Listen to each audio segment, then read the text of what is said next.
chaque saison est différente. Chaque saison amène ses inconvénients, puis ses beautés. Pour moi, c'est paradisiaque. Je me crois quasiment en Floride, là.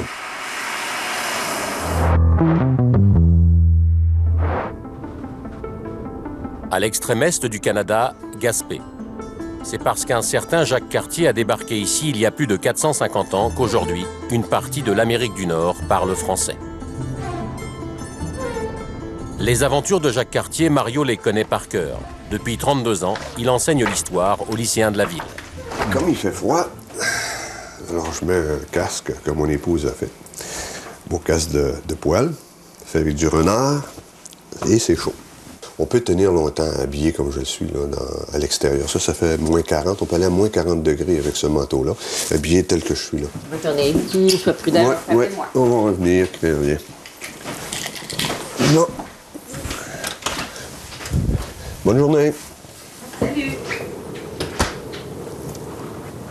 Alors, on a ici une vue d'ensemble de la baie de Gaspé.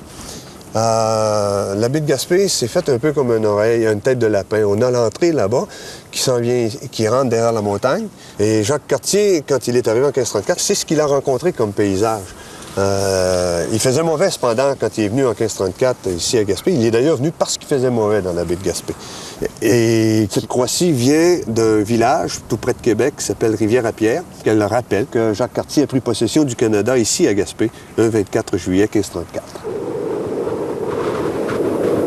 Cet hiver, c'est très clément. Nous avons eu un très petit hiver. Je pense qu'on a eu une tempête ou deux dans tout l'hiver dans le moment.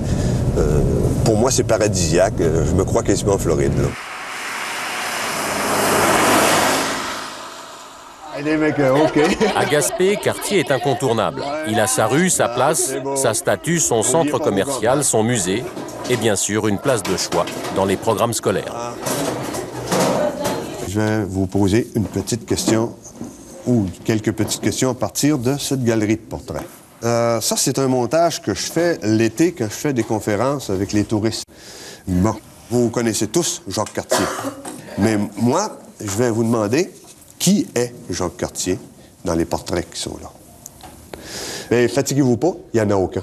En fait, il n'existe aucun portrait authentifié du vrai Jacques Cartier. Tous sont des représentations fictives, tous à l'exception peut-être d'un seul. Que ce soit Jacques Cartier. 39-45, il y a eu une guerre en Europe. Et la ville de Saint-Malo a été détruite à 80 %. La cathédrale n'a pas été touchée, mais on savait, par une tradition ancienne, véhiculée par des gens de Saint-Malo, que Jacques Cartier est enterré dans la cathédrale. Et en 1948, on a commencé à la restructurer, à la rénover. Et qu'est-ce qu'on a trouvé là? Jacques Cartier. Un cadavre, un squelette. Et il y a un conservateur au musée de Saint-Malo qui a pris le crâne de Jacques Cartier. Et qu'est-ce qu'il a fait avec? Un portrait robot. Et le portrait robot qu'il a dessiné, c'est celui-ci.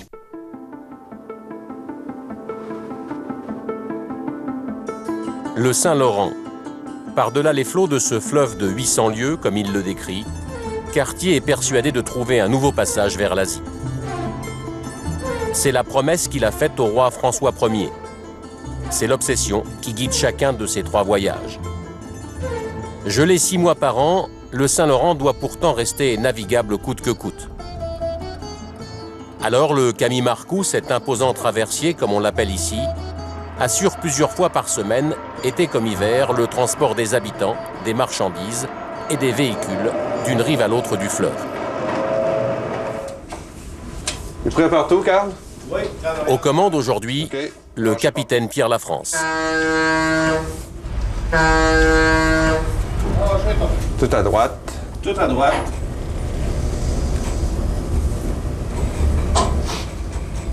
La coque du Camille Marcoux est évidemment conçue pour naviguer par tous les temps. Mais ce matin, ça ne suffit pas. Pour la première fois depuis 5 ans, le traversier reste bloqué à la sortie du port. Je crois qu'il avance plus, hein? Non. Alors, quand ça avance plus, il faut reculer. On voit que c'est très épais, la glace, ce matin. On a de la difficulté même à reculer, ce qui est très rare. La capitaine, il y a combien de mètres de glace? Là, je dirais, avec les glaces qui sont tous une par-dessus les autres, il y a pas loin de 3 à 4 mètres de glace, là, facilement. Votre attention, s'il vous plaît, à tous les passagers. Nous désirons vous informer que, étant donné les conditions de glace sévères qui prévalent présentement, l'assistance d'un brise-glace a été demandée. Lors de leur premier voyage, Cartier et ses hommes, eux aussi, ont été piégés par les glaces et ça a duré plus de 4 mois. Fallait pas qu'ils arrivent vraiment avant le mois d'avril, même début mai, puis il fallait qu'ils repartent aussitôt que le mois d'octobre, même le mois de novembre, là, avant que les glaces, prennent. On sait que les premiers hivers qui sont venus ont eu des difficultés beaucoup, justement, à cause des glaces. C'est des navires en bois, donc c'était beaucoup plus difficile que nous autres aujourd'hui avec des bateaux en fer. C'est une petite mer, finalement, une mer intérieure. Quand on voit la longueur du fleuve, c'est pratiquement 1000 km de Gaspé à la Montréal sur le fleuve Saint-Laurent. Puis la largeur, à certains endroits, peut atteindre plus de 100 km. Donc, c'est une petite mer, comme on dit, une mer intérieure. Après 6 heures de combat avec la couche de glace, c'est la marée montante qui, finalement, libère le Camille Marcou.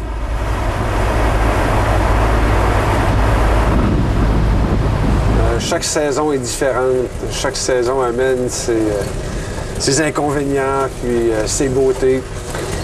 Ce qui me plaît, moi, personnellement, j'adore beaucoup de travailler dans les glaces. Puis j'aime bien aussi les périodes où il y a du vent, parce que la mer est tellement grosse lorsqu'elle est déchaînée, avec des vagues de 5 à 7 mètres qui viennent frapper dans la vitre ici. Là, lorsque le navire rentre dans la mer, les vagues viennent jusqu'ici. Et c'est assez éprouvant.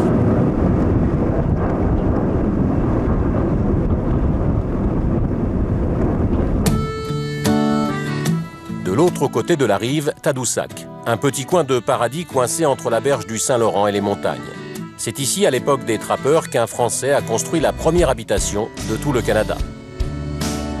André a 62 ans, c'est une figure de Tadoussac, un digne héritier des coureurs de bois qui se sont installés les premiers dans cette baie il y a 400 ans. Nous, on appelle ça la maison Chauvin. C'est en l'honneur de Pierre Chauvin, le premier Français qui est débarqué ici pour venir s'installer d'une façon permanente au Québec. C'est une reconstitution d'un poste de traite qui existait à l'époque un peu partout quand on a commencé à coloniser le Québec.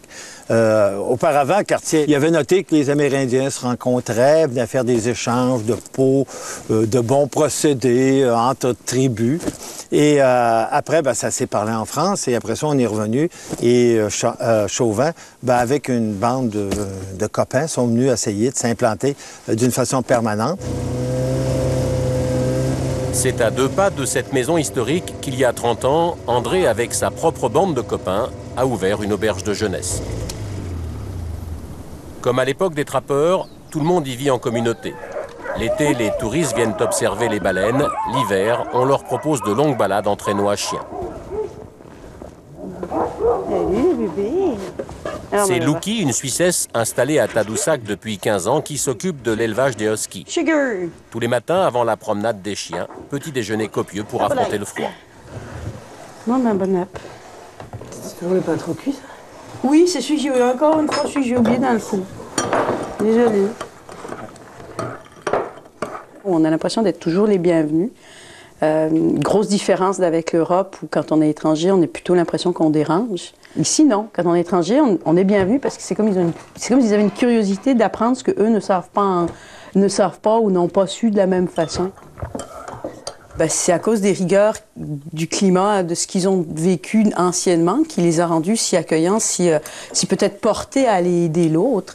Puis je me dis aussi que c'est peut-être aussi une question d'espace, une question de territoire. La densité de population, le fait que chacun finalement retrouve son espace vital assez grand autour de lui, ça nous rend peut-être plus facilement portés à aller vers l'autre. En Europe, on se bat pour une petite bulle autour de nous. Ici, c'est pas le cas.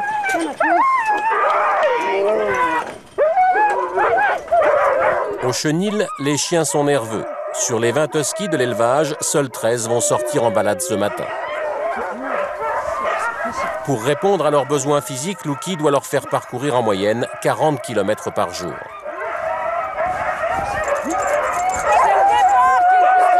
Parce que les chiens, ils veulent y aller.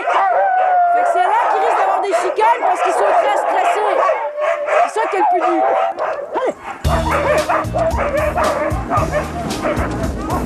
Qui vont? Allez! Hey, crie! Que se promener dans ce coin-ci, dans ce secteur-ci, le long du fleuve, dans le bois, tout ça, avec les chiens, quand il n'y a pas de bruit autour, c'est assez particulier. Ça vaut tout le reste, ça vaut le coup de se lever à 7 h le matin, ça vaut le coup de se lever dans la nuit pour les faire taire, pour pas qu'ils dérangent les voisins. Ouais, ça vaut tout le reste. Tu te glandes, mon garçon, j'aurais dû te laisser au chenil, hein? Parce que c'est pas tous les chiens qui s'entendent ensemble, c'est pas tous les chiens qui travaillent ensemble. Donc, il faut toujours être à l'écoute des chiens aussi, les regarder. Comme là, je viens de changer un chien qui a eu peur de l'autre, un jeune chien qui a eu peur de l'autre, c'est la première fois que je le mettais à côté. Des fois, je rêve à des portées futures. J'imagine les matchs que je peux faire entre un mâle et une femelle par rapport à leurs qualités respectives que j'aimerais retrouver.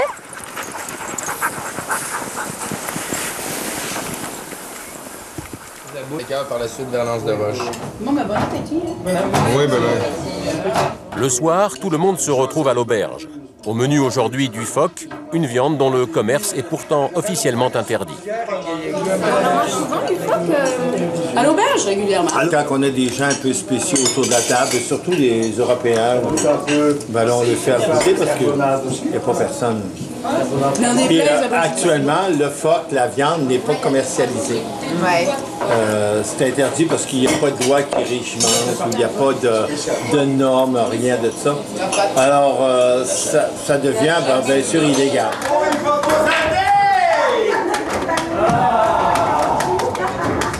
Ouais, c'est une maison un peu particulière quand même parce qu'elles vivent les uns par-dessus les autres, les uns avec les autres, à manger ensemble, à faire la vaisselle ensemble, à quasiment prendre nos douches ensemble parce que c'est le line-up pour aller prendre sa douche le matin. Puis ben, tu finis par avoir des mariages officiels. Moi, je pense qu'on était à un record mondial. On n'est pas loin de 50 mariages officiels, plus tous ceux qu'on ne connaît pas. Et puis ben, tout ça, ça fabrique des bébés. Donc on est rendu à la 2e, voire même la 3e génération dans certains cas, de gens que les parents sont rencontrés ici, les ont conçus au travers de l'auberge ou à cause de l'auberge. Le peuplement du Québec s'est fait aussi un peu comme ça, en famille. Comme ici, sur l'île d'Orléans. C'est là qu'il y a 4 siècles, 317 familles sont venues de France pour coloniser cette partie de l'Amérique. On les appelle les familles souches. Germain Pouillotte vit encore sur les terres que son ancêtre, venu de la Sarthe, a autrefois défrichées à la main.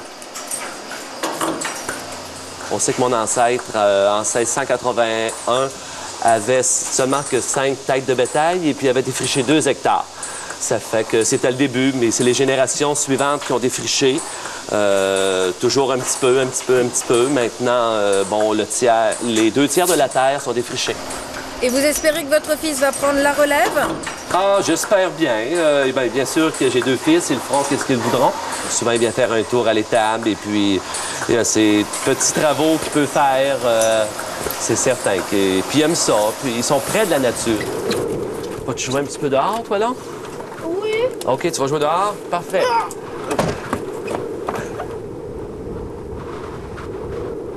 Ici, on peut voir le tableau généalogique de la famille. On peut voir ici au début Charles Pouliot, finalement, qui était le premier ancêtre arrivé ici au pays, qui a eu une concession de terre ici à Saint-Laurent. Et puis, cette maison-ci a toujours été occupée de père en fils jusqu'à moi, finalement, toujours par la même famille, successivement. Fait qu'on peut voir ici Charles, Jean, François, Pierre, Ambroise, Pierre-Luc, Samuel, qui était mon grand-père, bien sûr, et Alexandre, qui est mon père. Aujourd'hui, Germain et son épouse Chantal sont invités à déjeuner à la maison des aïeux. Dans cet ancien presbytère se trouve le centre de généalogie qui retrace l'histoire de toutes les familles souches de l'île. Chaque réunion est l'occasion d'entretenir les traditions. Et quand un descendant de la famille souche Pouillotte rencontre une descendante de la famille souche Chabot, voici ce qu'il se raconte. On va jaser un peu ensemble. qu'il y a eu beaucoup d'affiliations, finalement, entre les Pouliot et les Chabot, vu que c'était presque voisins. Regardez les papiers tout à l'heure, là, en 1600, un mariage, deux, c'était...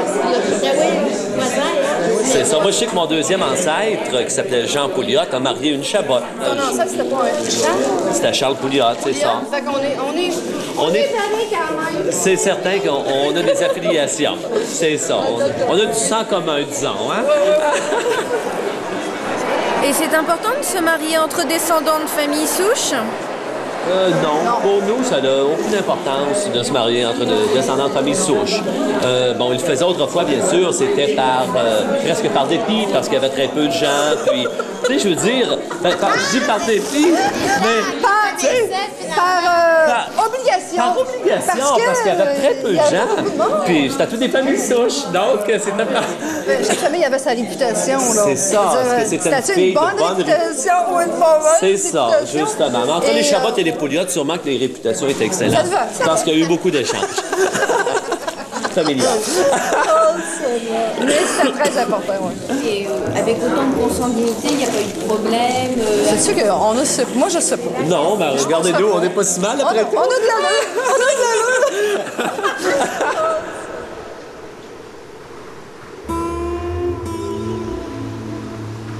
Mais les Chabot et les Pouliot n'ont pas débarqué sur une terre vierge. En 1534, lorsque Jacques Cartier pose le pied en Gaspésie, ce sont les Indiens qui l'accueillent. Un peuple heureux qui pêche d'un endroit à l'autre. C'est ce qu'en retiendra le navigateur. Sur les quelques centaines de milliers d'Indiens qui vivaient au Québec, il n'en reste plus que 63 000. Et ils ne sont plus tout à fait aussi heureux que du temps de Jacques Cartier. Nous sommes à Guesgapeguiag, l'une des 41 réserves indiennes du Québec. John Martin est depuis 5 ans le chef de cette communauté d'Indiens Micmac. Aujourd'hui, John rend visite à Dick, son beau-père. À 72 ans, le vieil homme est l'un des derniers gardiens des traditions Micmac. L'un des derniers à travailler encore à l'ancienne le bois, qui sert à la fabrication des fragiles paniers indiens. Là, il prépare le bois pour les paniers. Quand il n'y avait pas de RMI, pas de subvention du gouvernement, les gens vivaient beaucoup de travaux manuels.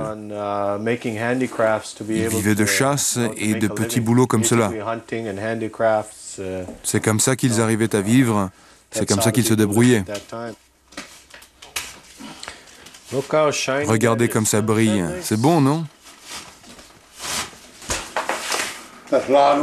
C'est beaucoup de travail, vous savez. C'est pas moi qui fabrique les paniers, mais c'est moi qui prépare tout le matériel. Il faut que j'aille loin dans la forêt, à 120 km d'ici. Ensuite, il faut que je fasse 400 mètres à pied, que je coupe les arbres et que je ramène les troncs sur le dos. C'est parce que des sujets de la couronne britannique se sont réfugiés dans la région lors de la guerre de l'indépendance des États-Unis qu'ici, on parle plus volontiers l'anglais que le français. Mais entre anciens, la langue la plus employée reste bien évidemment le Micmac. Parfois, il me parle en français, mais je ne comprends rien. Par exemple, quand il veut me charrier, il me parle en français. La dernière fois, il m'insultait et je ne comprenais rien. Je ne comprends rien, mais je peux toujours lui botter le derrière.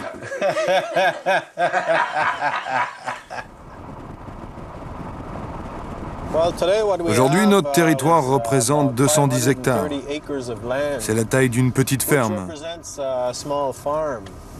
Mais sur ces 210 hectares, 70% sont des marécages. En fait, il n'y a que 30% du terrain qui est habitable. Avant le système des réserves, on exploitait la rivière sur 180 km. Il faut comprendre que notre communauté est sévèrement touchée par les problèmes de drogue et d'alcool.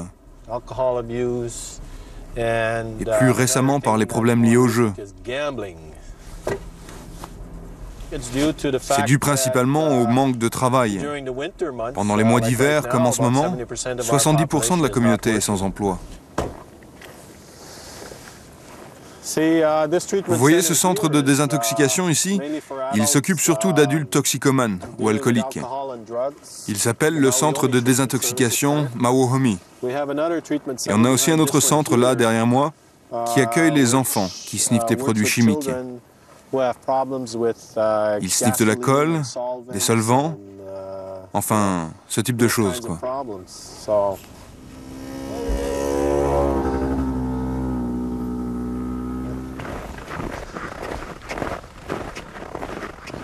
Qu'est-ce qui s'est passé pour qu'on en arrive là? Jacques Cartier s'est ramené, voilà ce qui s'est passé. Jacques Cartier et bien d'autres après lui. Et ceux qui sont venus après lui, eh bien, ils n'ont pas respecté les volontés de leur propre monarchie. Aucun Indien ne devait être déplacé sans le consentement préalable de notre peuple. Et ce consentement ne fut jamais donné. Si les immigrants européens avaient respecté les volontés du roi, ce n'est pas nous qui serions enfermés dans des réserves, mais bien eux, les Européens.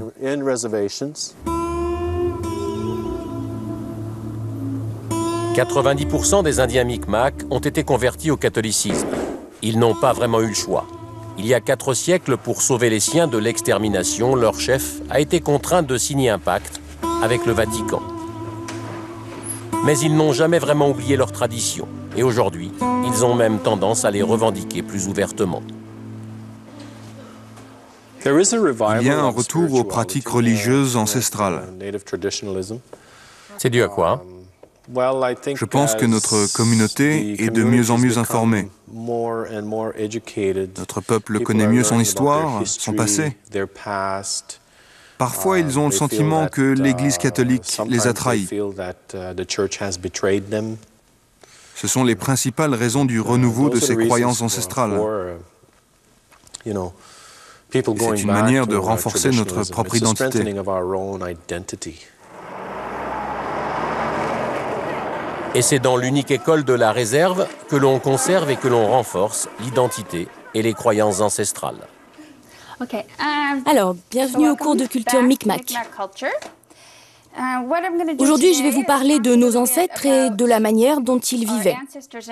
Alors, j'ai apporté certains objets qu'ils utilisaient à l'époque.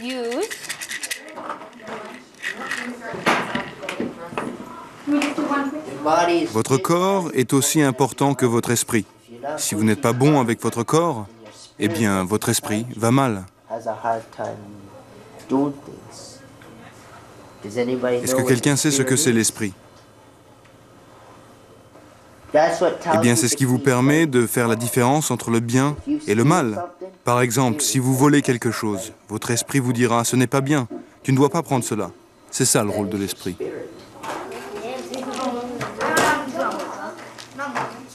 Là, ce que je suis en train de faire sert à nettoyer vos esprits et vos corps. Ainsi, je protège le cercle. Ça fait partie du rituel. Il est important que je purifie l'air, parce qu'il arrive qu'on ait des pensées négatives. Et on risque de les transmettre au tambour. Et si on les transmet au tambour, il sonnera faux, et nos voix aussi sonneront faux.